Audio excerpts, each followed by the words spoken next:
Selamat pagi Bapak Ibu yang dikasihi Tuhan. Shalom. Shalom. Haleluya. Beri sorak-sorai untuk Tuhan kita. Haleluya. Kita memiliki Tuhan yang luar biasa. Kita memiliki Tuhan yang sangat ajaib. Dia mengasihi kita. Dan biarlah kita puji Dia. Kita selalu akan Dia. Karena hanya Dia yang layak untuk kita pikirkan. Hanya Dia yang layak untuk kita sembah. Pujilah aku.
Kami bersyukur Bapa. Kami rindu memuji-Mu Tuhan. Kami rindu puji-pujian kami berkenan di hadapan-Mu. Kami rindu puji-pujian kami menyenangkan hati-Mu Tuhan.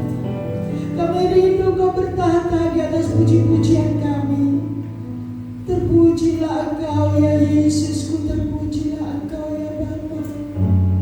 Kami bersyukur Tuhan, kalau saat ini Engkau boleh ada di tempat ini untuk mengurapi setiap hati kami, untuk mengurapi kami dengan sukacita, untuk mengurapi kami dengan roh puji-pujian. Terima kasih Tuhan Yesusku, terima kasih. Terima kasih Bapakku, terima kasih. Kami bersyukur Tuhan karena kami memiliki Engkau. Engkaulah Tuhan kami yang ajaib. Engkau Tuhan kami yang luar biasa. Segala perbuatan-Mu ajaib Bapa. Sebab Engkau Tuhan kami yang besar.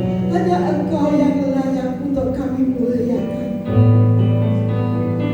Sebab Kau besar, perbuatan-Mu ajaib, tiada seperti Engkau, tiada seperti Engkau. Sebab Kau besar, perbuatan-Mu ajaib, tiada seperti Engkau, tiada seperti Engkau. Sebab Kau besar, perbuatan-Mu ajaib, tiada seperti Engkau, tiada seperti Engkau. Sebab Kau besar, perbuatan-Mu ajaib, tiada seperti Engkau.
saudara-saudara yang ada di tempat ini, katakan engkau anak raja. Amin.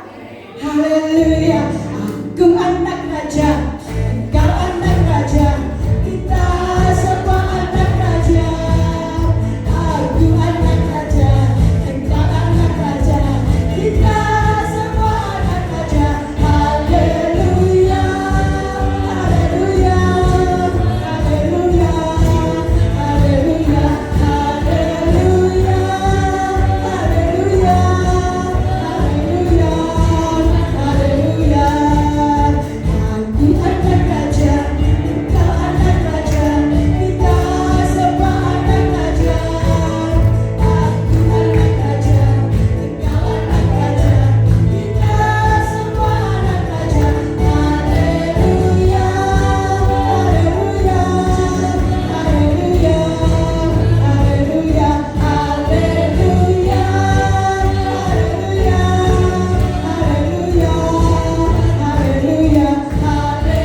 haleluya, haleluya,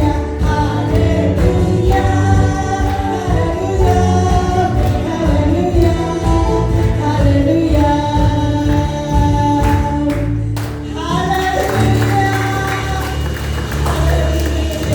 luar biasa. Kita adalah anak-anak raja.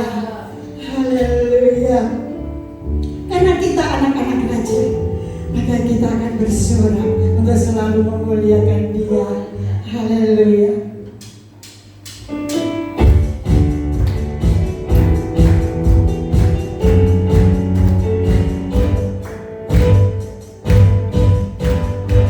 Sorak-sorai orang-orang benar yang dalam Tuhan. Bersorak-sorai orang-orang benar yang dalam Tuhan. Jiwaku memupuk puji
Kami bersyukur pagi hari ini kami dapat memuji dan menyembah Engkau.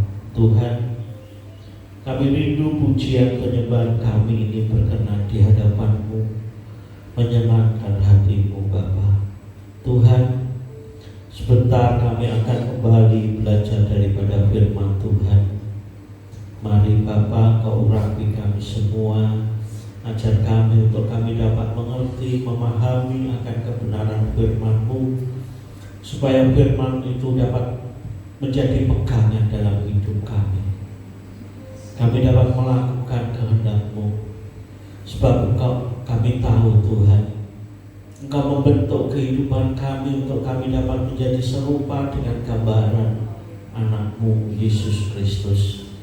Mari Tuhan, Kau proses setiap kami, supaya hidup kami mengarah, menuju kepada serupa dengan gambaran Kristus. Terima kasih Bapa, kami bersyukur, kami serahkan doa kami ini hanya dalam tangan-Mu. Kau urapi kami hamba-Mu, supaya apa yang kami sampaikan itu semua adalah kehendak-Mu.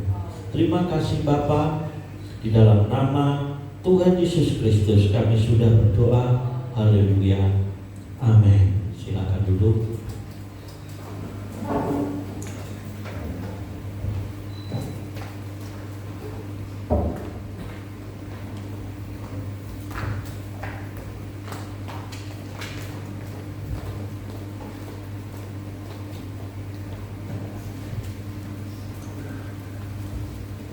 Shalom.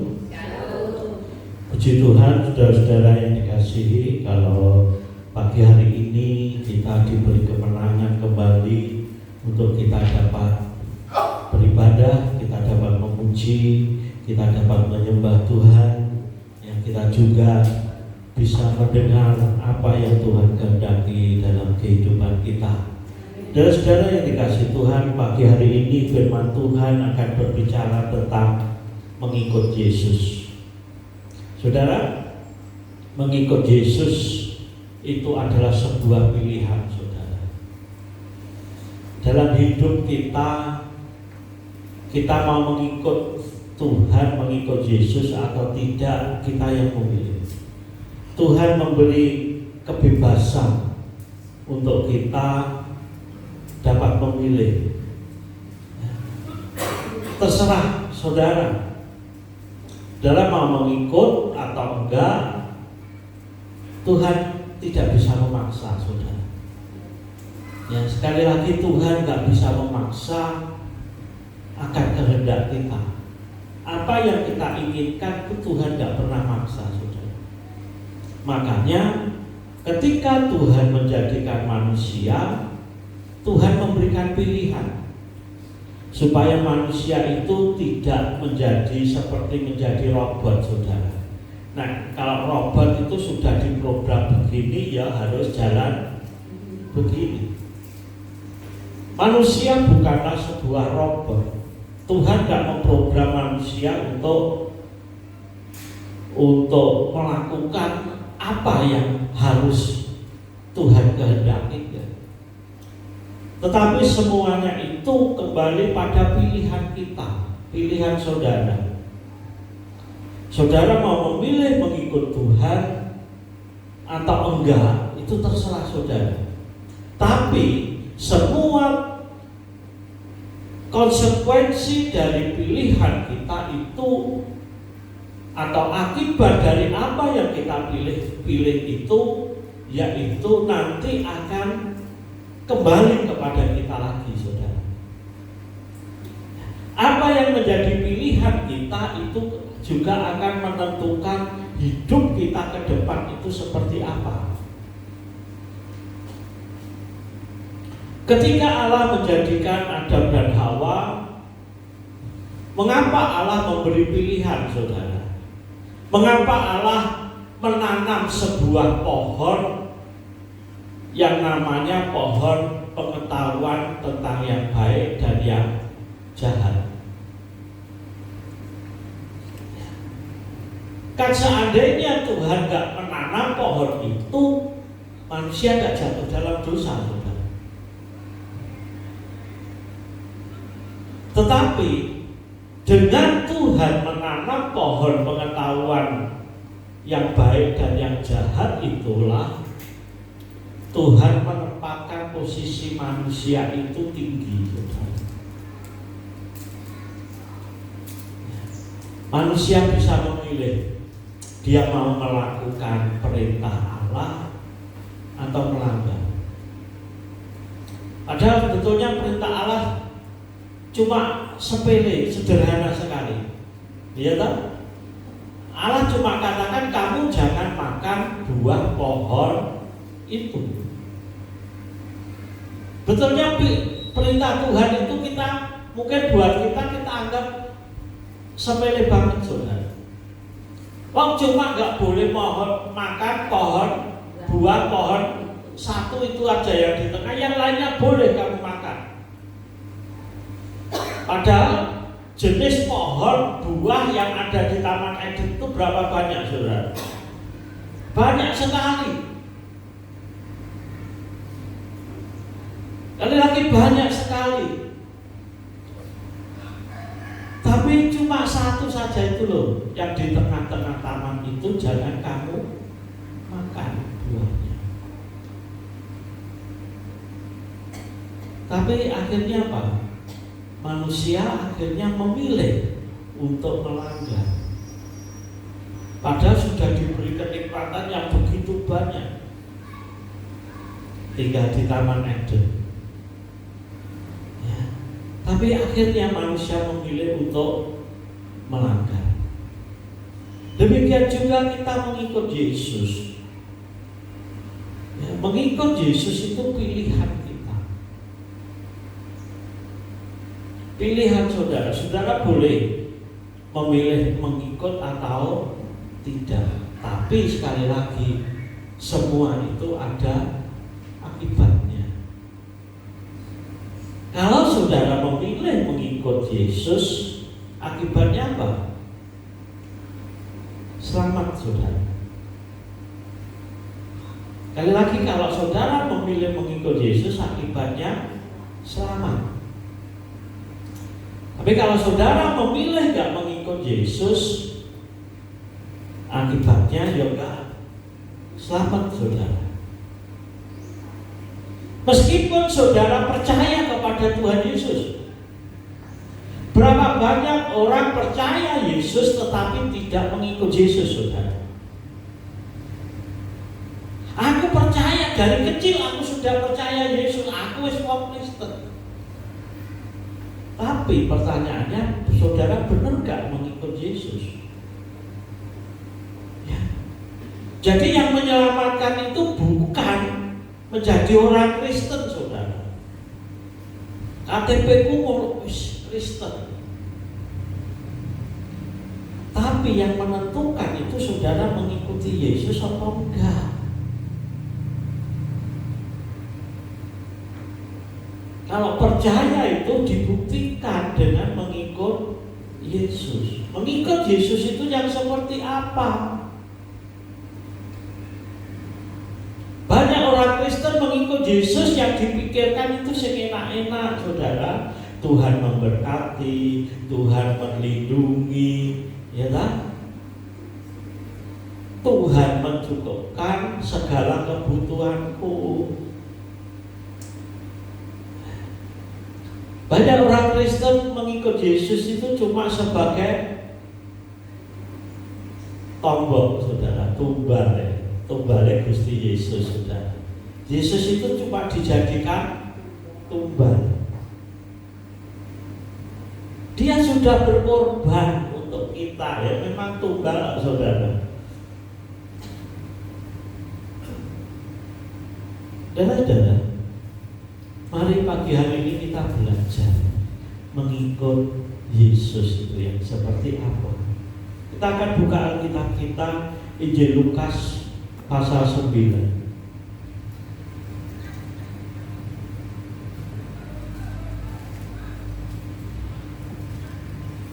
Injil Lukas pasal yang ke-9 ayat 57 dan 58.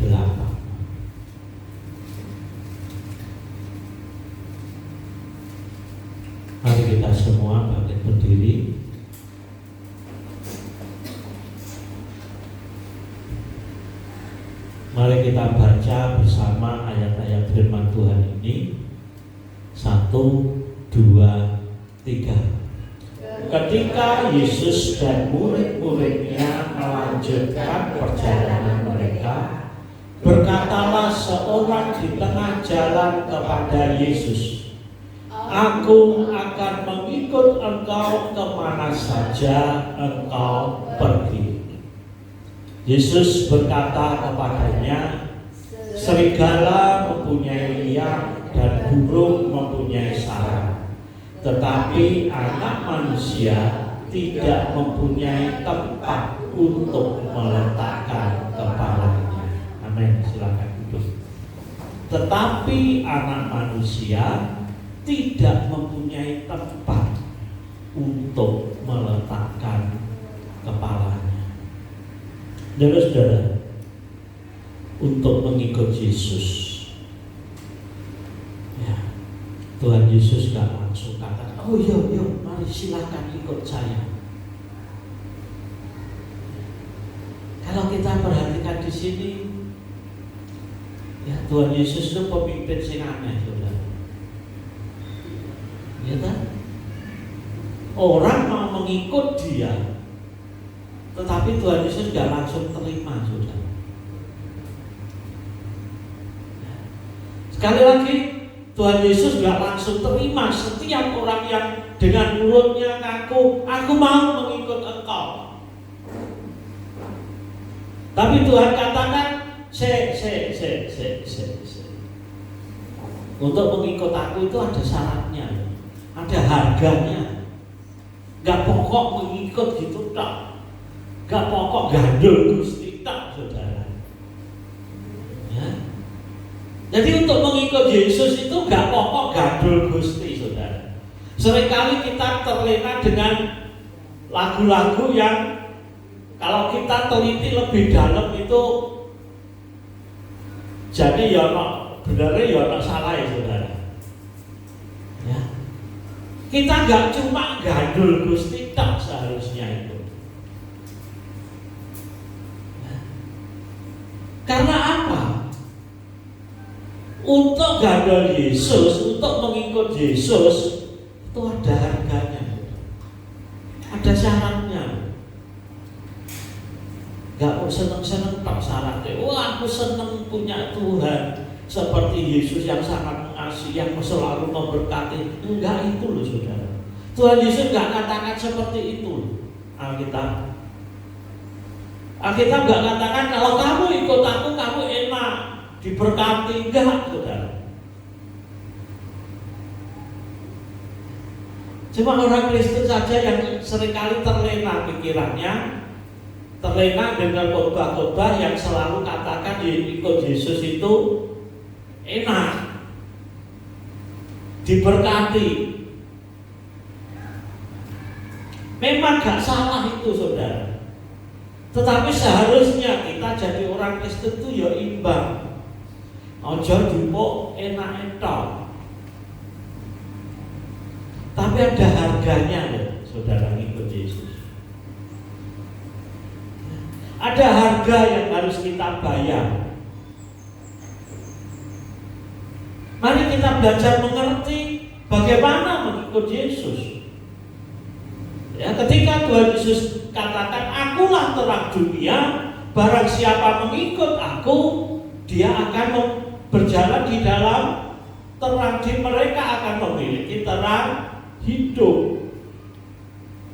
Kita bisa menerima berkat Tuhan kalau kita mau mengikut Tuhan dengan benar, saudara. Sekali lagi, jangan kita cuma ambil berkatnya, tapi di sisi yang lain gak mau, saudara. Makanya banyak orang itu tadi saya katakan Tuhan itu cuma dijadikan bobo aneh, tambah butuh, saudara. Nah, butuh ya dicari, gak butuh ya wes. Ketika ngadepi masalah, nyari Tuhan, masalah selesai, wes lali neh, saudara. Ketika ngadepi masalah berdoa ini kuat, tapi setelah masalahnya selesai balik lagi kayak yang dulu. Ya, banyak orang Kristen itu lagunya sama. Aku masih seperti yang dulu. Karena apa? Ketika hidupnya nyaman lali. Ada Tuhan Yesus katakan, barang siapa mengikut aku. Ada di ayat ini katakan ada orang yang datang kepada Tuhan Yesus dan orang itu katakan, ayo ayat yang aku mau mengikut engkau kemana saja engkau pergi.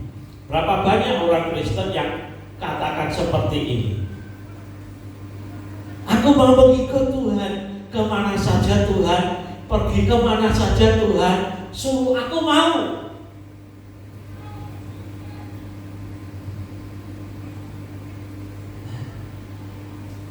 Aku mau mengikut engkau Tuhan, kemana saja Tuhan pergi.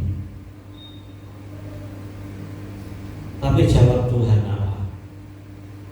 Ayat selanjutnya coba, ayat yang ke-58.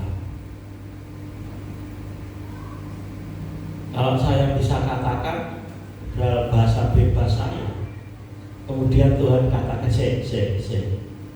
jangan keburu-buru. Ya, jangan keburu-buru. Kamu mau ikut aku. Serigala mempunyai liang.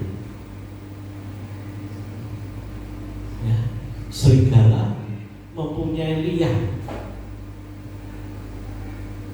Burung mempunyai sarang. Serigala mempunyai liang, burung mempunyai sarang. Tetapi anak manusia tidak mempunyai tempat untuk meletakkan kepalanya. Di gampangannya Tuhan Yesus ngomong, aku gak duwe omah. Kalau kamu mau mengikut aku,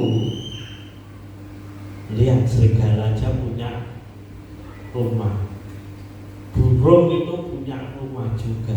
Tapi aku gak punya rumah. Kamu mau masih mau mengikut aku? Urip sak parang-parang, saudara. Gampangannya gitu. Aku ki gelandangan. Uripku sak parang-parang. Gak duwe omah, gak sik mau tetap ikut aku. Kalau saudara ada seorang yang luar biasa, tapi ketika saudara tahu ayahnya gak duwe apa-apa, kira-kira saya gelem ikut dan saudara. Omahnya gak duwe. Saudara kira-kira saya pengen ikuti dia gak? Ya mikir bukan. Makanya Tuhan katakan, kamu mikir dulu. Aku gak duwe apa-apa, gak duwe omah. Kamu masih pengen ikut aku? Dan kalau kita melihat di sini artinya apa? Yang pertama, untuk bisa mengikut Yesus, yang pertama kita harus ngambil keputusan dulu. Kita harus memutuskan dulu. Saya ini benar-benar mengikut Yesus kan? Aja cuma emosi tak, saudara. Jangan cuma emosi ketika mengikut Yesus itu. Emosi itu cuma ketahanannya cuma sesaat tak. Tapi ketika saudara memperhitungkan benar-benar mau mengikut Yesus, tahu apa yang akan terjadi ketika mengikut Yesus, maka kita akan tetap mengikut Dia walaupun apapun yang terjadi. Kita ambil keputusan lebih dulu. Ya. Yang pertama kita harus ngambil tekad untuk memutuskan hubungan kita dengan dunia. Sekali lagi, untuk bisa kita mengikut Yesus dengan benar, kita harus punya ketetapan tekad untuk memutuskan hubungan dengan dunia. Jangan mencari kesenangan dunia. Yang pertama, kali lagi, dengan tekad, memiliki memutuskan hubungan dengan dunia. Gak cari senangnya dunia. Saya mau mengikut Yesus. Dunia harus lepas. Kita harus gak mau jadi sama dengan dunia. Maka dari itu Roma 12 ayat 2, jangan kamu menjadi sama seperti dunia. Artinya apa itu, saudara? Fokus hidup saudara jangan di dunia ini. Karena apa? Dunia ini cuma sementara, saudara. Saudara di dunia ini, kita di dunia ini cuma istilahnya numpang lewat, mampir ngombe, saudara. Kalau orang Jawa katakan, cuma mampir ning warung. Sak suwe-suwene ning warung apa pira suwe, saudara? Ya, boleh magiati wong sing paling suwe ning warung ku jam pira sampai jam pira? Hah? Jam 7 sampai jam 9. Jam bukan. Mulai sesuk itu teko nang jam 7 sampai jam 9. Hampir tak benar. Jadi kita harus menyadari kita hidup di dunia ini cuma lewat, cuma hampir tok, sebentar. Jadi fokus pikiran kita jangan ada yang di dunia. Memang saudara, memang kita masih ada di dunia, tapi pikiran kita, fokus kita jangan ada yang di dunia ini, saudara. Fokus kita ada di atas itu. Kita hidup di dunia ini untuk mempersiapkan kita hidup di dalam kekekalan, saudara. Sebab waktu yang di dunia ini gak ada artinya ketika kita sudah masuk di dalam kekekalan hidup kita, hidup kekal itu.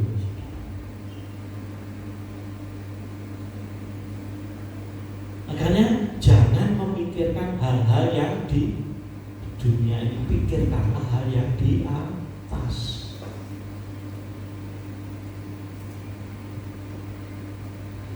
Nomor yang ada di dunia ini nomor loro, nomor telu banget. Nah, kita harus berani ngambil keputusan. Dunia ini bukan milikku. Dan harus ngambil keputusan, dunia ini bukan milikku. Memang aku tinggal di dunia, tapi dunia ini bukan milikku. Dan saya ingat ketika Abraham dipanggil Allah keluar dari keluarganya, ya, sampai kepada zamannya Yakub, saudara. Saudara perhatikan, Abraham, dia orang kaya, saudara. Diberkati Tuhan luar biasa. Tapi satu hal yang dia tidak punya apa? Apa? Rumah. Abraham, Ishak, Yakub, itu mereka nggak punya rumah, saudara. Tuhan nggak izinkan mereka untuk membangun sebuah rumah. Makanya selalu mereka tinggal di mana? Di kemah, saudara. Karena apa? Yang kamu lewati itu bukan milik milikmu.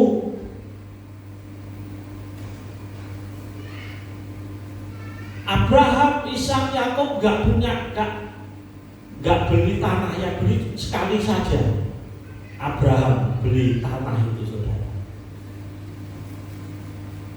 Untuk apa? Untuk makamnya Sarah. Abraham, Ishak, Yakub gak pernah bangun rumah. Mereka selalu tinggal di kemah-kemah. Karena apa? Karena dunia ini, karena apa yang kamu tempati itu bukan milikmu. Nah, di rumah akhirnya tetap ke saudara. Iya enggak? Tapi ini bukan berarti orang yang mengikut Yesus itu aja duwe lemah, saudara. Jangan salah persepsi. Wah, Abraham enggak oleh duwe lemah, enggak oleh duwe lemah kok. Bukan berarti saudara nggak boleh beli rumah, nggak boleh punya rumah, nggak boleh punya anak, saudara. Ini gambaran, saudara. Abraham, Ishak, Yakub, mereka orang kaya, saudara. Tapi satu hal, mereka nggak pernah bangun rumah. Mereka selalu tinggal di kemah-kemah. Sampailah bangsa Israel itu masuk ke tanah perjanjian, baru mereka itu bangun rumah. Jadi keturunan Abraham sampai kepada keluar dari Mesir, barulah mereka membangun rumah. Karena itu tanah yang sudah dijanjikan. Karena itu satu hal, ketika kita mau mengikut Yesus, kita harus punya keputusan tegas. Aku mau memutuskan hubungan dengan dunia. Fokus kita kepada kekekalan kerajaan Allah. Kamu tinggal itu sementara.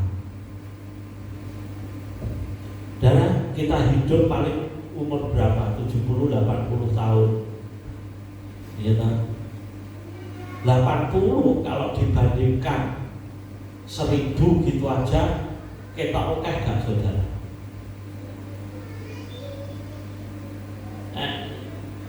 80.000 dibandingkan 10.000, 80.000 kita oke gak? Enggak. Nah, dibandingkan 100.000 malah lebih kecil lagi. Yang kita hadapi itu bukannya yang 10.000, yang 100.000. Yang akan kita hadapi itu ke depan itu gak terhingga, saudara. Gak iso ngitung. Jadi kita tinggal di dunia ini cuma sementara. Yang depan itu lebih jauh. Fokus hidup kita jangan ada yang di dunia. Jadi kalau kita mau mengikut Yesus, fokus hidup kita jangan ada yang di dunia ini. Dan itu Rasul Paulus katakan, pikirkanlah perkara-perkara yang di atas, di mana Kristus ada. Jadi kalau kita mau mengikut Yesus, hal yang pertama, syarat yang pertama, yaitu putuskan hubungan dengan dunia. Jangan anggap duniaku milikku. Kita mau mampir lewat dan gak akan kembali lagi. Ya, sekali lagi kita lewat terus gak balik lagi, saudara. Kita sudah tinggal dalam kekekalan wis gak balik lagi. Ya. Hal yang kedua,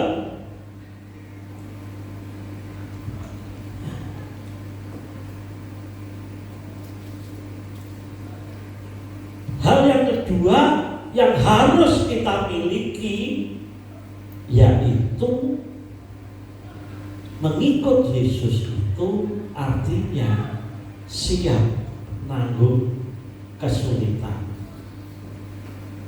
siap nanggung penderitaan.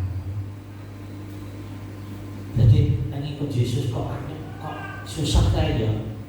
kok menderita ya? Ya itu benar mengikut Yesus.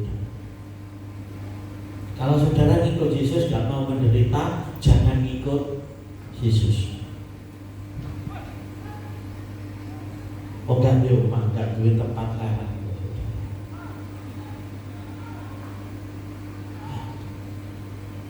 Ngikut Yesus itu siap kosong. Tuhan Yesus ketika ditanya, ya, syaratnya untuk mengikut Yesus, Tuhan Yesus katakan apa? Kamu harus menyangkal diri, memikul salib. Menyangkal diri, memikul salib.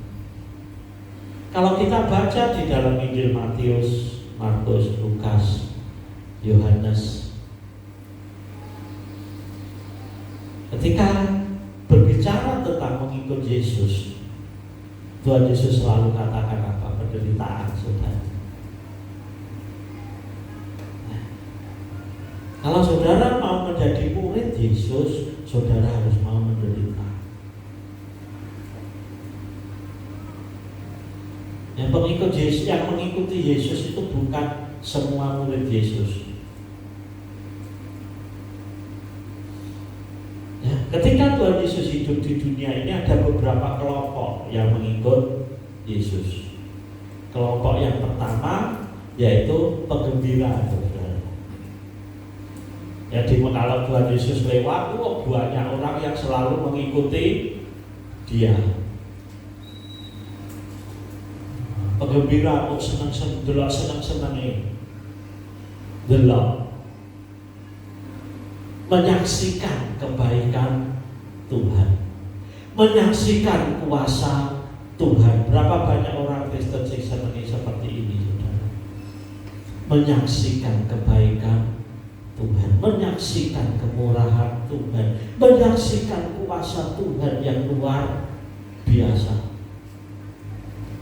Kelompok yang pertama, penggembira kok ini istilah. Makanya akhirnya nama mereka gak tercatat sama sekali. Orang yang seperti ini namanya gak dicatat, saudara. Selanjutnya, kelompok yang selanjutnya, kelompok yang kedua yaitu kelompok mereka yang mau menikmati kuasa Tuhan. Ya, berapa banyak yang mencari Tuhan supaya disembuhkan, iyalah. Mencari Tuhan untuk mencari mujizat Tuhan.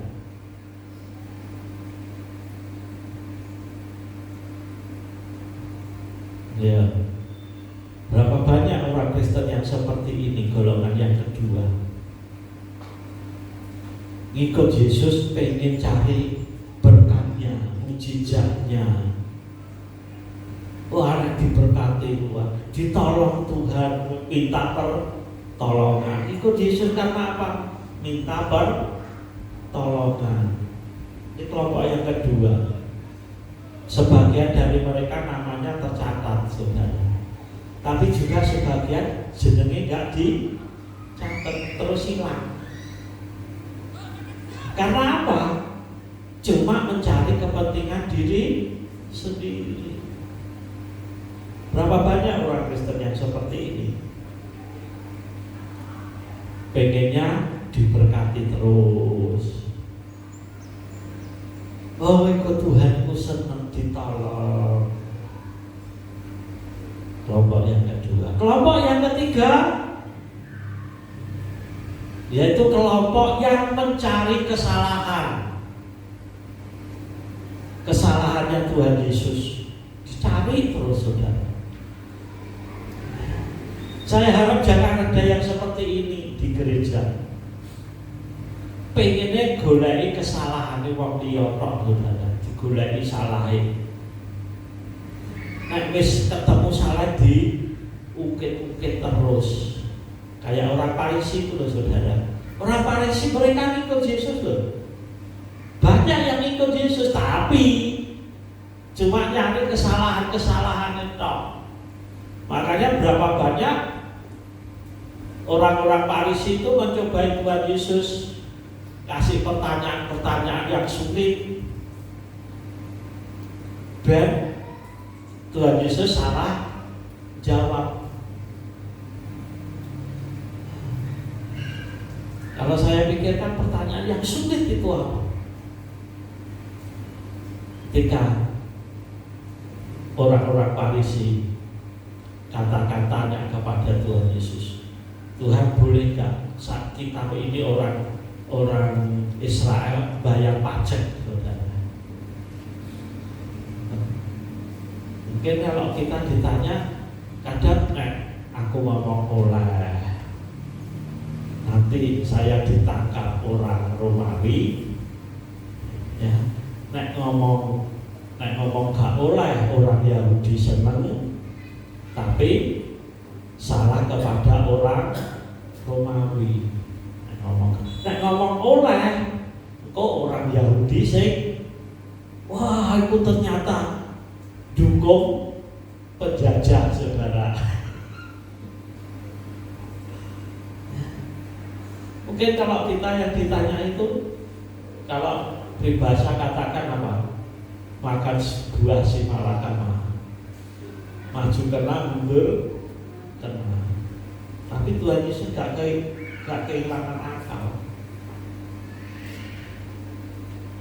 Dia ya iso jawab, coba ambil mata uang. Ini gambari sapa? Oh, gambari kaisar. Beri kepada kaisar apa yang menjadi haknya, beri kepada Tuhan apa yang menjadi haknya. Oh, orang Farisi menangkap saudara. Berapa banyak orang Kristen juga golek pengen golek sama wong liya. Kae ngono.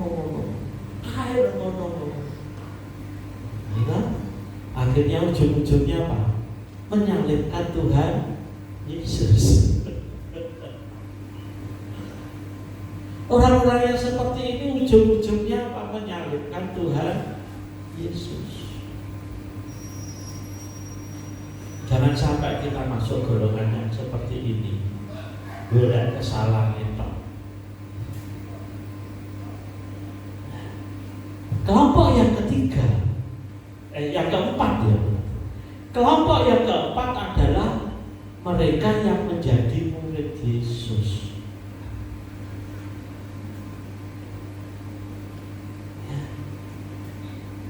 Murid Yesus. Kalau mau menjadi murid Yesus, pengikut Yesus yang sejati itu harus menjadi murid, saudara. Gak mau jadi pengikut Yesus. Kristen itu artinya pengikut Yesus. Tapi pengikut Yesus yang sejati adalah murid Yesus. Kenapa murid? Kemana Yesus pergi, murid-murid itu juga mengikuti.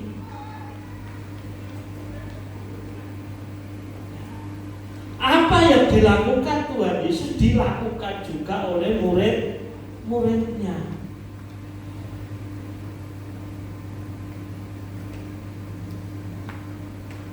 Jadi kalau kita ini benar-benar mau mengikut Yesus, saudara harus benar-benar mau ambil keputusan, saya mau menjadi murid, dan cuma pengikut, saudara. Saya mau menjadi murid, saya mau mengikut Yesus, meskipun hidup ini susah. Sebuah lagu katakan, aku mau ikut Yesus walaupun saya susah menderita dalam dunia. Mau ikut, mau susah, mau repot, saudara. Ternyata mengikut Yesus itu harus mau repot. Kalau saudara nggak mau repot, masih fokusnya pada dunia ini, pada dirinya sendiri, saudara nggak akan berhasil menjadi pengikut Yesus. Saudara, kalau kita berbicara murid, kan zaman sekarang ini arti murid itu sudah berbeda dengan zaman Tuhan Yesus dulu. Kalau zaman Tuhan Yesus dulu namanya murid itu selalu ada di dekatnya guru. Yang namanya murid itu sangat taat kepada gurunya. Mungkin sekarang ini kita bisa ambil di perguruan bela diri, saudara. Kalau dia sudah mau menjadi murid, apapun yang dikatakan gurunya, dia lakukan, meskipun dia harus mati. Kalau kita lihat cerita-cerita seorang murid perguruan bela diri, saudara, ya, dia sangat tekun untuk melatih diri. Ya, kalau saya lihat film Shaolin, sampai sekarang ini masih ada, saudara, di Cina sana, Shaolin perguruan. Wah, mereka latihannya luar biasa, taatnya luar biasa. Karena apa? Dia ngaku muridnya.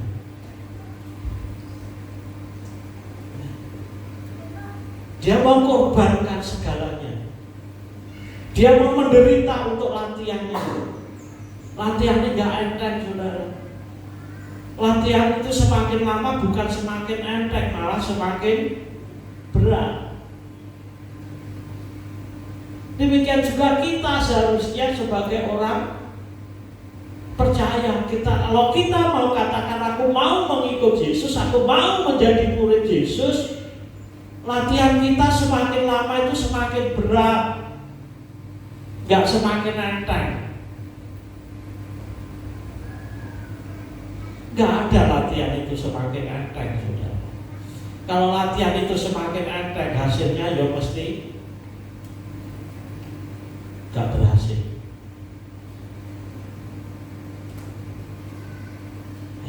Demikian juga di hidup, saudara. Latihan saudara harusnya semakin berat, taatnya semakin taat, saudara. Apa yang dikatakan gurunya, apa yang jadi peraturan di situ harus ditaati. Cuma kita aja orang Kristen, ya, karena pelanggaran kita itu Tuhan gak langsung hukum, sehingga banyak yang masih hidup melanggar. Melanggar sithik gak apa-apa, Tuhan kan maha kasih. Iya kan?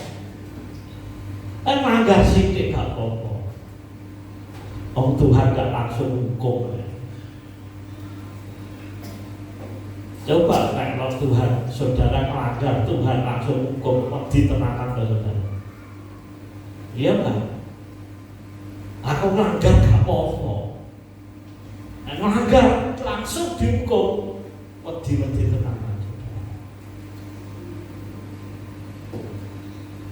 Makanya firman Tuhan katakan, jangan ya kamu mempergunakan kemerdekaanmu untuk berbuat dosa.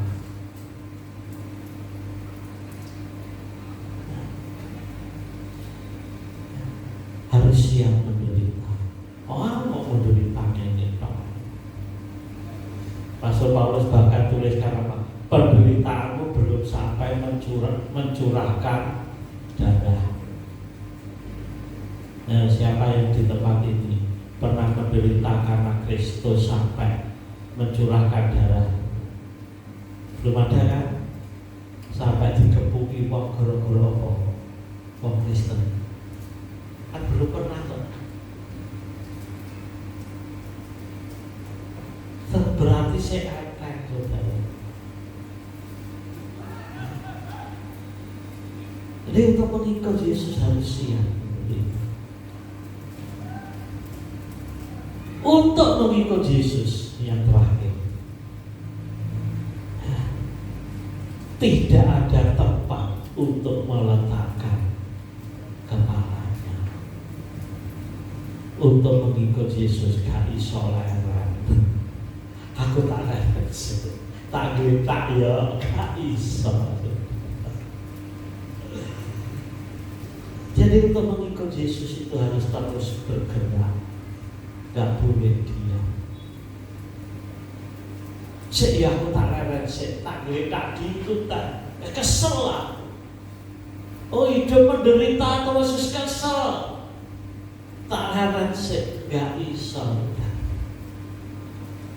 Saudara, kalau saudara mau mengikut Yesus, saudara gak punya tempat untuk istirahat.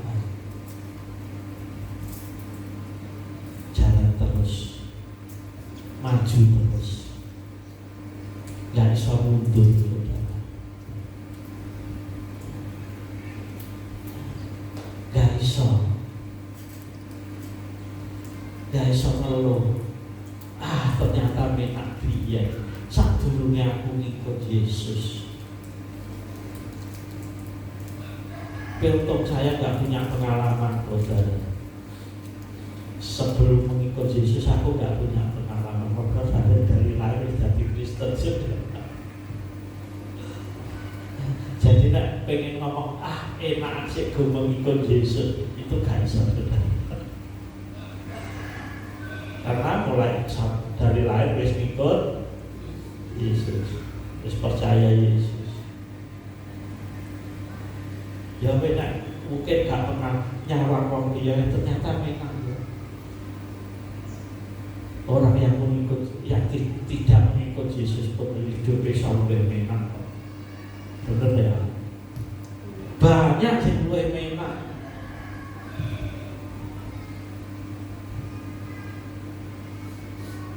Sekali lagi, mengikut Yesus itu tidak ada istirahatnya.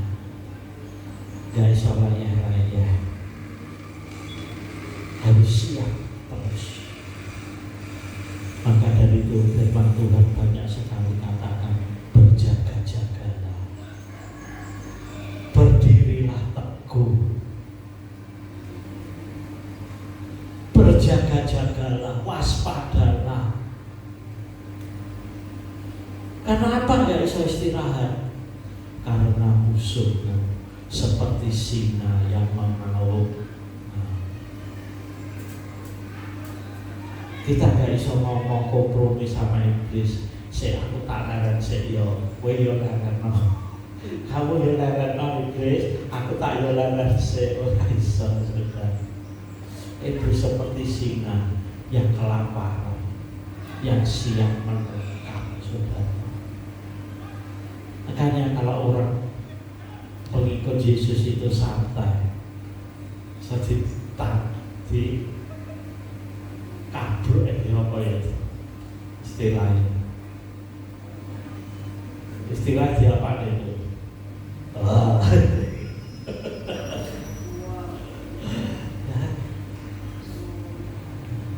Diterkam oleh iblis. Makanya banyak orang Kristen yang jatuh.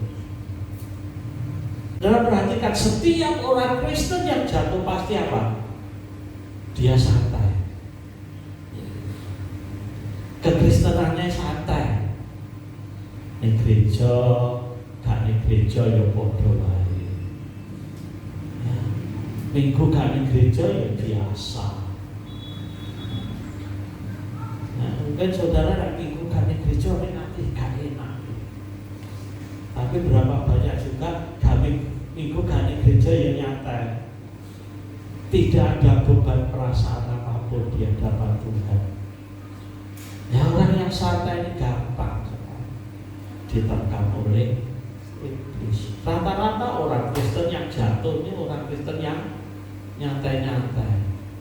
Di gereja ini kadang teko, kadang ora.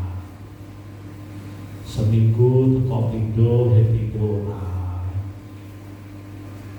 Nah, orang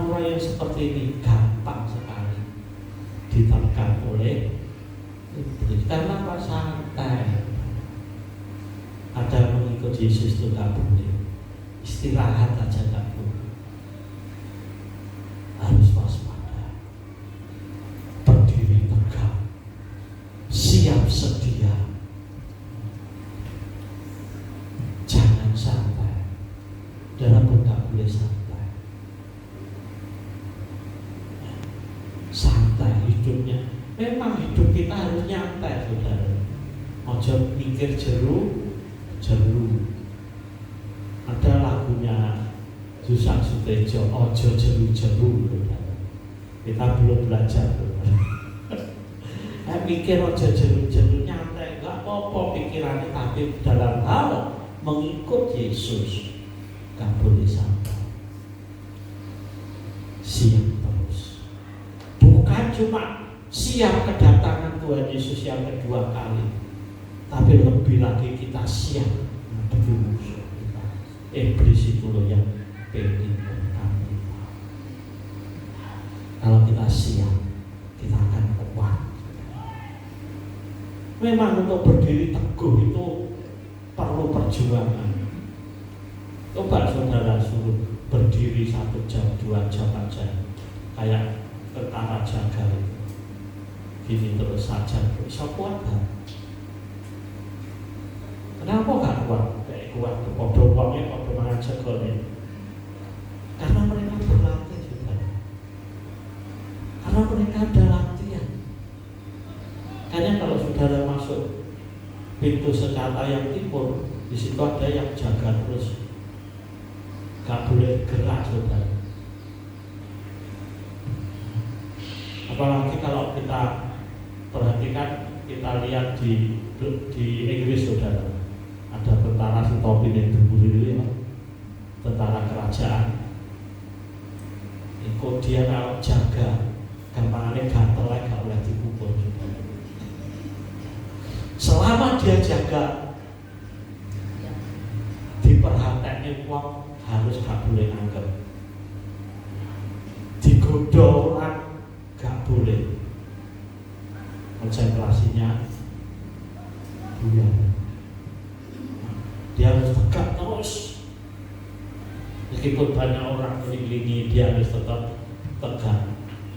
Tapi coba kalau waktu jaganya ini selesai, ketakutan. Dan begitulah kita. Siap terus. Siap siaga menghadapi musuh kita. Yang mereka musuh kita itu sudah pengalaman kita. Kalau kita tidak siap sedia, kalau kita santai-santai, iblis akan menekan kita. Dan kita tidak mau kesetiaan kita yang sudah berapa puluh tahun ini akan hancur. Jadi kita harus setia sampai akhir. Mari kita bangkit berdiri, kita berdoa. Haleluya. Tuhan Yesus, firman-Mu luar biasa bagi kami. Tuhan, kami tahu Tuhan, apa yang harus kami kerjakan untuk kami dapat mengikut Engkau. Kami tidak bisa santai, kami tidak bisa senang-senang terus Tuhan. Tapi kami harus siap menderita bagi Engkau.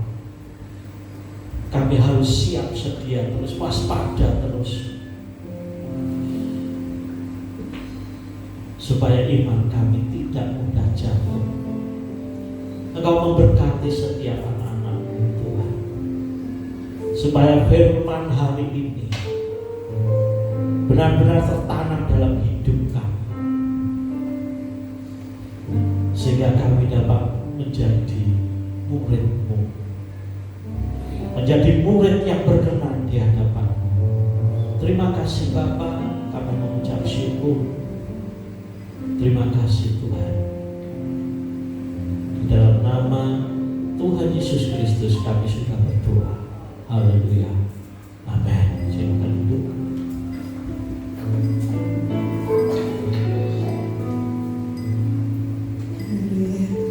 Kita telah mendengarkan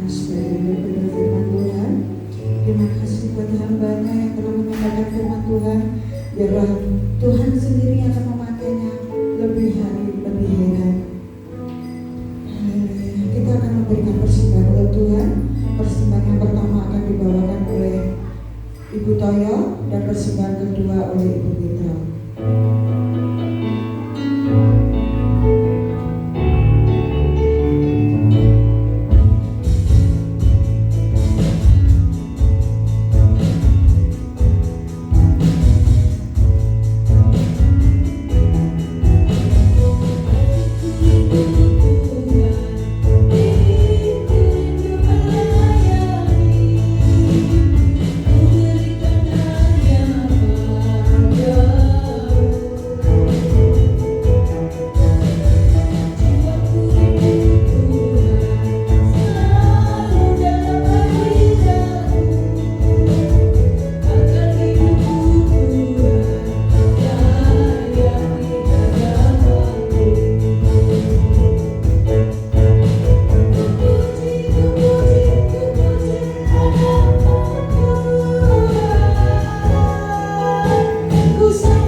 Dan kita percaya Tuhan sendiri akan mengembalikannya dengan kasih-Nya yang begitu indah.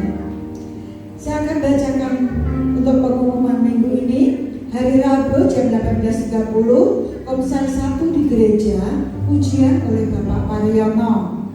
Hari Kamis jam 18 Komsel 2 di rumah Ibu Mitro, ujian oleh Ibu Jumi.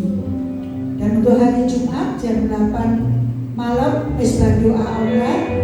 Hari Sabtu jam 18 latihan musik. Hari Minggu jam 8 ibadah raya, leader Ibu Margiati, singer Ibu Ani dan Ibu Ana. Untuk pemain musik, drum Stevie, bass Rian, gitar Yoga, keyboard Rian. Haleluya. Kita akan akhiri ibadah kita saat ini. Kita akan bangkit berdiri.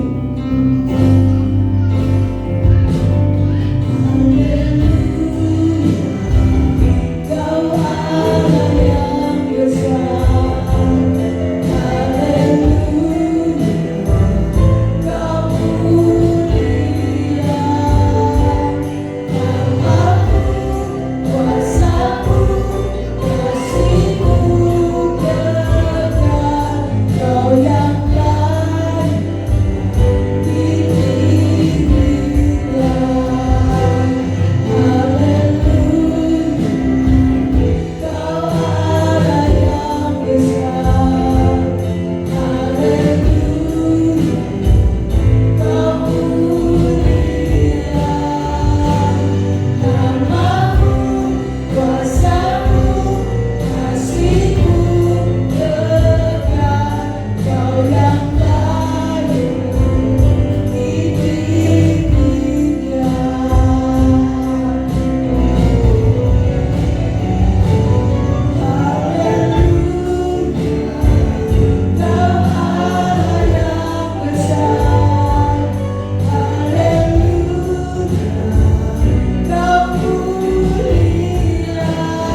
Buat hari ini Engkau telah memberkati kami.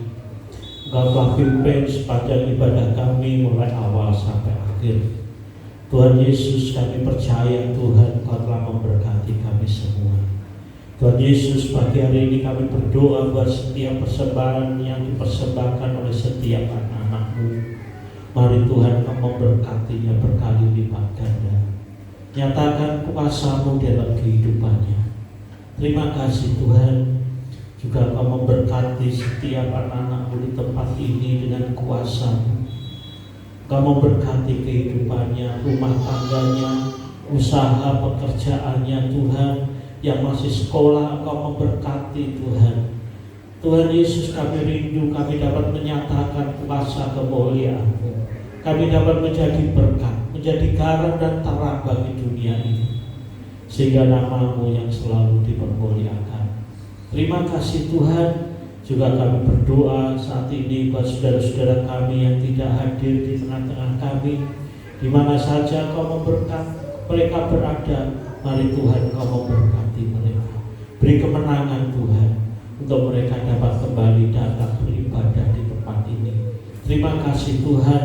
Juga kami berdoa khususnya buat Chelsea yang saat ini masih di rumah sakit. Tuhan, kami serahkan dia ke dalam tangan-Mu, kesembuhan pasca operasinya. Mari Tuhan Kau beri pemulihan kembali, Kau kuatkan dia, roh kesembuhan mengalir dalam tubuhnya. Terima kasih Tuhan juga buat kedua orang tuanya. Kau beri kesehatan, kekuatan Tuhan. Beri damai sejahtera, sukacita. Nyatakan kuasa-Mu, nyatakan rencana-Mu dalam kehidupan mereka. Terima kasih Bapa. Kami bersyukur buat hari ini. Juga kalau sebentar kami akan pulang kembali ke rumah kami, kami serahkan perjalanan kami ke dalam tangan-Mu. Biarlah perlindungan penyertaan-Mu tetap selalu menyertai kami, sehingga kami dapat pulang sampai di rumah dengan selamat-Mu. Terima kasih Bapa. Saudara katakan saudara, haleluya. Dan sekarang ini saudara-saudara yang dikasihi Tuhan, terimalah berkat, anugerah, rahmat, damai sejahtera, sukacita dari Bapa di surga, persekutuan di dalam Tuhan Yesus Kristus, serta pimpinan pemeliharaan Roh Kudus menyertai kehidupan saudara semua mulai hari ini sampai Tuhan Yesus datang di awan-awan pada kali yang kedua. Terima kasih Tuhan, di dalam nama Tuhan Yesus Kristus. Yang percaya katakan amin. Tuhan Yesus memberkati.